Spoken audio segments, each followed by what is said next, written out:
ও নাদারু জালিমিনা ফিহা জাথিয়া, এবং রেখে দেব জালেমদেরকে ওই দোজখের মধ্যে নতজানু অবস্থায়। মানে সবাই ঢুকবে, কিন্তু বের হওয়ার সময় মুমিনরা বের হবে, ওরা বের হতে পারবে না। তো এটার অর্থ এই না যে এখানেই তাদেরকে দোজখে রেখে দেওয়া হলো। এটা হচ্ছে 50টা পর্ব, এরপরেও আরও পরীক্ষার সম্মুখীন তারা হবে। এই পরীক্ষায় তাদেরকে এটা প্রমাণ করা হলো যে তারা এখান থেকে বেরোতে পারছে না, আর মুমিনরা যেতে পারছে।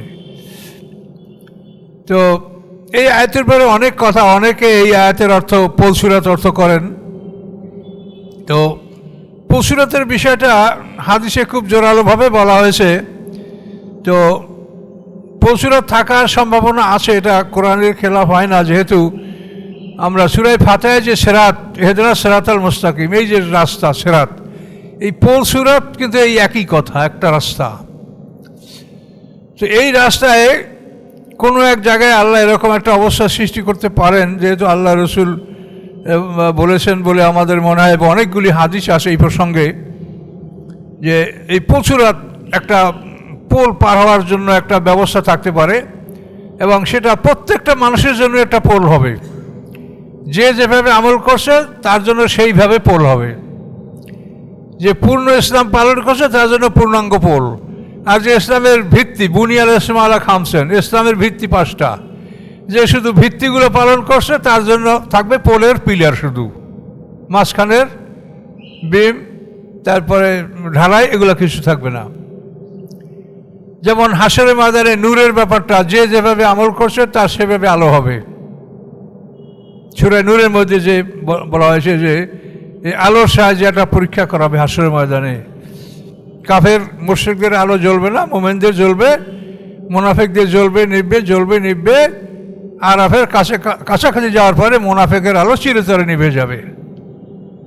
এবং সেখানে ওই নূর কিন্তু সবাই সমান থাকবে না। এই জন্য সূরা হাদীদে বলা আছে, রব্বানা আতমিম লানা নূরানা। যাদের আলো কম থাকবে তারা আল্লাহর কাছে দোয়া করবে যে আল্লাহ আমাদের আলোটাকে আপনি পরিপূর্ণ করে দেন। তো ওখানে এই পোলের সাথে একটা মানে সামঞ্জস্য আছে, একটা মিল আছে, সাদৃশ্য আছে, যে আমল অনুসারে আল্লাহ তাআলা একটা পোল আমাদের সামনে কোনো এক পর্বে উপস্থিত করতে পারেন। আসসালামু আলাইকুম। আমরা সূরা মারিয়ামের 66 নম্বর আয়াত থেকে এখন আলোচনা শুরু করব ইনশাআল্লাহ। আউযু বিল্লাহি মিনাশ শাইতানির রাজীম, বিসমিল্লাহির রহমানির রহিম। ওয়া ইয়াকুলুল ইনসানু আইযা মা মিততু লাসাফা উখরাজু হাইয়া। মানুষেরা বলে, আইযা মৃত্যু, যখন আমি মরে যাব, লাসাফা উখরাজু হাইয়া, তারপরে কি আবার আমাকে জীবিত বের করা হবে, আমাকে জীবিত বের করে নিয়ে আসা হবে। এ কথা মানুষরা বলে, পরকাল বিশ্বাস করে না। তখন আল্লাহ বলছেন, আওয়ালা ইয়াজকুরুল ইনসানু, মানুষ কি স্মরণ করে না, আন্না খালাকনাহু মিন ক্বাবলু, যে আমি তাকে সৃষ্টি করেছি ইতিপূর্বে, ওয়ালাম ইয়াকু শাইয়া, তখন সে কিছুই ছিল না। মানে যে বস্তু হতে আমাদের সৃষ্টি, এটা কিছুই না বলা যেতে পারে। পুরুষের 1 ফোঁটা বীর্যে অন্তত 2.5 লক্ষ পর্যন্ত অথবা আরও বেশি কোটি কোটি স্পার্ম থাকতে পারে। যার একটা স্পার্ম নারীর ডিম্বকোষকে যদি কামড়িয়ে ধরে তাহলে মহিলা গর্ভবতী হয়। মাইক্রোস্কোপ ছাড়া দেখার কোনো উপায় নাই। মিলিমিটারের 10,000 ভাগের 1 ভাগ একটা স্পার্ম। এর থেকে মানুষের সৃষ্টির সূচনা। এটা গর্ভে অবস্থান করলে তারপর সেখান থেকে মানে যেটা ভ্রূণ, এমব্রায়ো, এটা আস্তে আস্তে ডেভেলপ করে। 40 দিন পরে এটা রক্তের আকার ধারণ করে। দ্বিতীয় 40 দিনে 1 টুকরা গোশতের আকার ধারণ করে। তৃতীয় 40 দিনে হাড্ডির অবকাঠামো সৃষ্টি হয় এবং তারপরে তার মধ্যে আল্লাহ প্রাণ ঢুকিয়ে দেন। তো এই জন্য আল্লাহ বলছেন যে তুমি দ্বিতীয়বার সৃষ্টি হবে না, প্রথমবার তুমি কি ছিলে। আওয়ালা ইয়াযকুরুল ইনসানু, মানুষ কি স্মরণ করে না, আন্না খালাকনাহু মিন ক্বাবলু, নিশ্চয় আমি ইতিপূর্বে তাকে সৃষ্টি করেছি, আলাম ইয়াকুন শাইয়া, তখন তো সে কিছুই ছিল না, তুচ্ছ একটা বস্তু। ফাওয়া রাব্বিকা, হে মুহাম্মদ সাল্লাল্লাহু আলাইহি ওয়াসাল্লাম, আপনার রবের কসম, লা নাহশুরান্নাহুম, আমি অবশ্যই তাদেরকে একত্রিত করব, অশায়াতিনা, এবং শয়তানদেরকেও। এইখানে অমানি মা, তাদেরকে একত্রিত করা হবে শয়তান সহ। সুম্মা লা নুহদিরান্নাহুম হাওলা জাহান্নামা যাসিয়া, অতঃপর আমি তাদেরকে উপস্থিত করব জাহান্নামের চারপাশে নতজানু অবস্থায়। মানে হাসরের ময়দানে কাফেরদেরকে, তার সাথে যে কারিন শয়তান, যে শয়তানটা সবসময় লেগে থাকে, এটাকে কারিন শয়তান বলা হয়। কোরআনে বলা সূরা কাফের মধ্যে, রব্বানা মা আতগাইতু ওয়াকালা কারিনহু রব্বানা মা আতগাইতু ওয়ালাকিন কানা ফি দালালিম বাঈদ। তার কারিন শয়তান যে সবসময় লেগে থাকে, সে বলবে আমি তাকে বিপদগামী করি নাই, সে নিজেই ভুল পথে ছিল। এই যে কারিন শয়তান, এই শয়তান হাসরের ময়দানে মানুষ এবং এই শয়তান দুজনকে এক শিকলে আবদ্ধ করে হাসরের ময়দানে আল্লাহ তুলবেন, এই কথাটা আল্লাহ বলছেন। ফাওয়া রাব্বিকা, হে মুহাম্মদ সাল্লাল্লাহু আলাইহি ওয়াসাল্লাম, আপনার রবের কসম, লা নুহশিরান্নাহুম, অবশ্যই আমি তাদেরকে একত্রিত করব, অশায়াতিনা, মানে মা'আশ-শায়াতিনা, এই অমানি মফুলে মাহু, অর্থাৎ শয়তান সহ একই শিকলে আবদ্ধ অবস্থায়। সুম্মা লা নুহদিরান্নাহুম হাওলা জাহান্নামা যাসিয়া, অথবা জাহান্নামের চারপাশে তাদেরকে আমি একত্রিত করব নতজানু অবস্থায়।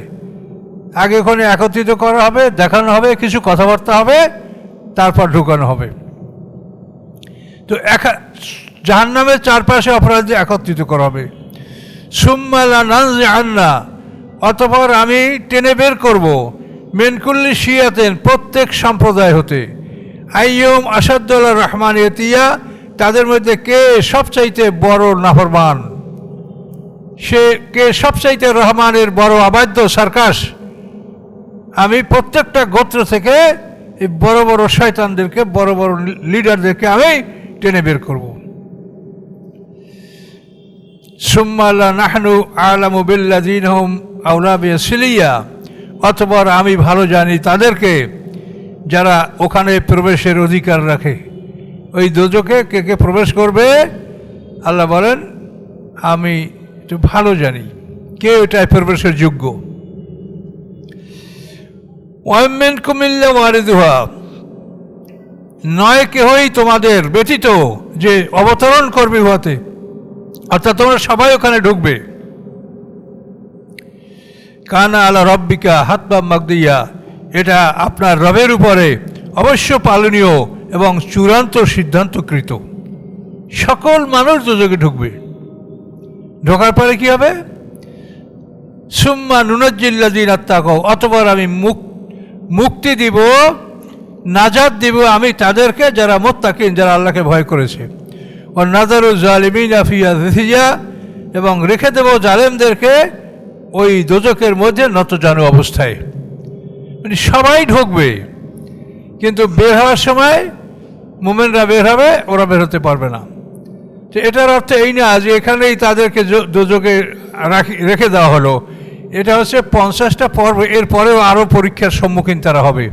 এই পরীক্ষায় তাদেরকে এটা প্রমাণ করা হলো যে তারা এখান থেকে বেরোতে পারছে না, আর মুমিনরা যেতে পারছে। তো এই আয়াতের পরে অনেক কথা, অনেকে এই আয়াতের অর্থ পুলসিরাত অর্থ করেন। তো পুলসিরাতের বিষয়টা হাদিসে খুব জোরালোভাবে বলা হয়েছে।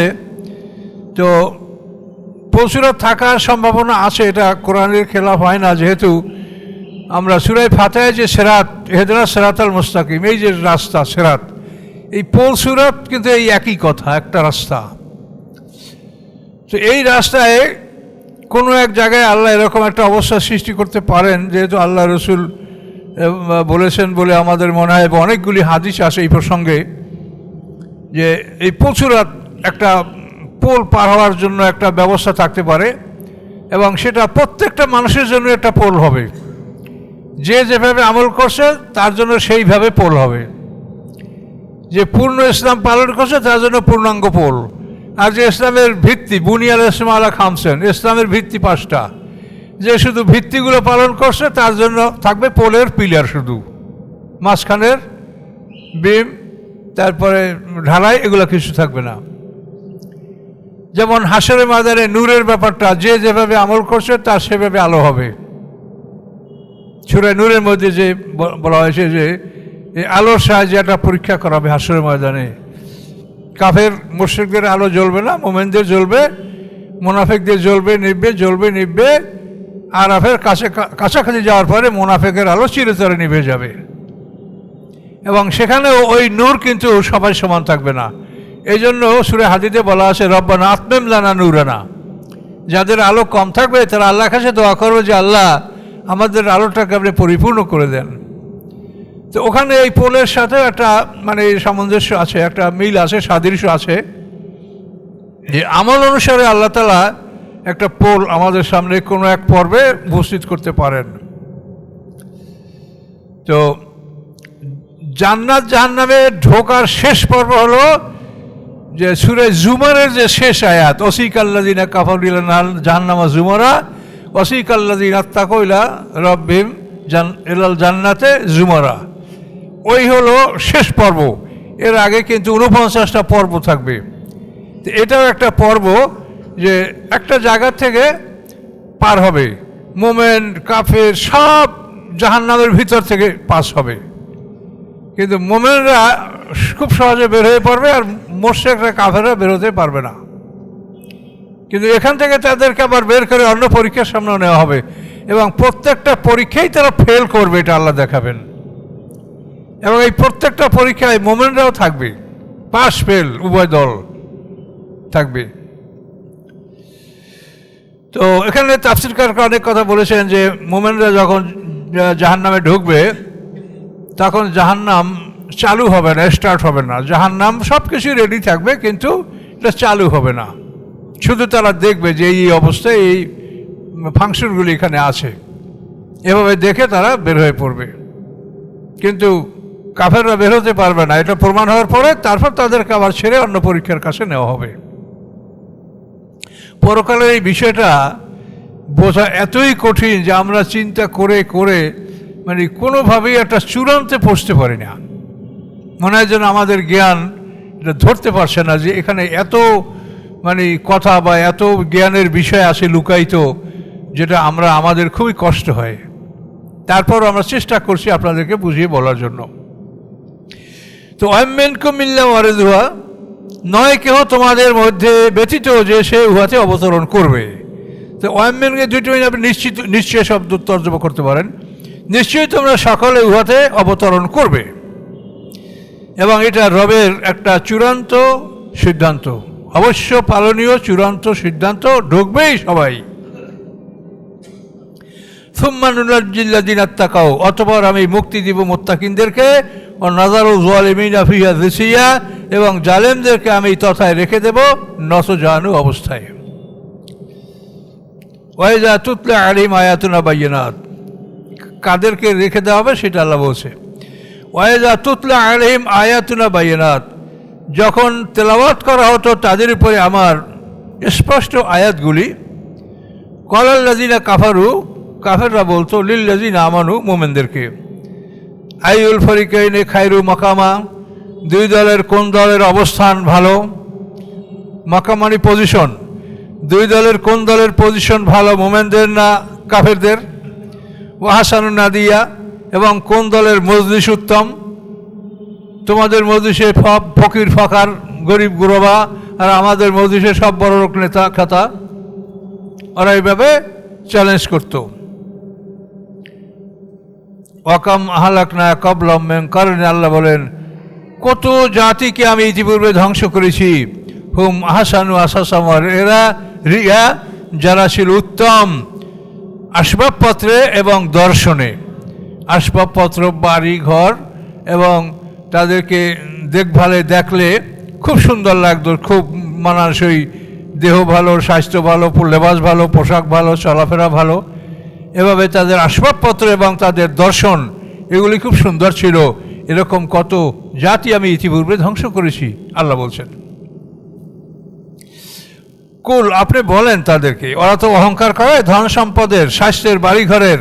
কুল আপনি বলেন, মান কানা ফি দলালাতে ফালিয়ামদুল্লাহুর রহমানু মাদ্দা, যে আসে ভুল পথে রব তাকে প্রচুর পরিমাণে বাড়িয়ে দেন। ভুল পথে যারা আসে তাদেরকে আল্লাহ তাআলা প্রচুর পরিমাণে বাড়িয়ে দেন, অর্থাৎ তাদের পাওনা এই দুনিয়াতে আল্লাহ পরিশোধ করে দেন, পরকালে তারা কিছু পাবে না। এটা সূরা যুখরুফে পরিষ্কারভাবে বলা আছে যে সব মানুষ কাফের হয়ে যাবে। এই সম্ভাবনা যদি না থাকতো তো রহমানের সাথে যারা কুফরি করে তাদের বাড়ি ঘর দরজার সিঁড়ি ছাদ আমি সব সোনার উপর দিয়ে, যুখরুফা সোনার উপর দিয়ে করে দিতাম। আল্লাহ বলেন যেহেতু মরার পরে তারা কিছু পাবে না এই জন্য। কিন্তু আল্লাহ বলেন আমি যদি এটা করি তাহলে সমস্ত মানুষ হয়তো কাফের হয়ে যাবে, বলবে যে কাফের হইলেই তো সব মজা পাওয়া যায়। এই জন্য যারা ভুল পথে রহমান তাদেরকে বাড়িয়ে দেন যে মজা করো, পরে তোমাদের ভয়ঙ্কর শাস্তি। হাত্তা ইযা রাআউ মা ইউআদুন, এমনকি যখন তাদের প্রতিশ্রুতিগুলি তারা দেখতে পাবে। তাদের প্রতিশ্রুতি কি? ইম্মাল আযাব ওয়া ইম্মা সা, তাদের উপরে কোনো শাস্তি আসবে অথবা তাদের উপরে কিয়ামত আসবে। এই প্রতিশ্রুতি যখন আসবে ফাসায়ালামুনা, তখনই তারা জানতে পারবে মান হুয়া শাররুম মাকানা, কাদের পজিশন খারাপ, অদাফু জুন্দা, এবং বাহিনীতে কারা দুর্বল।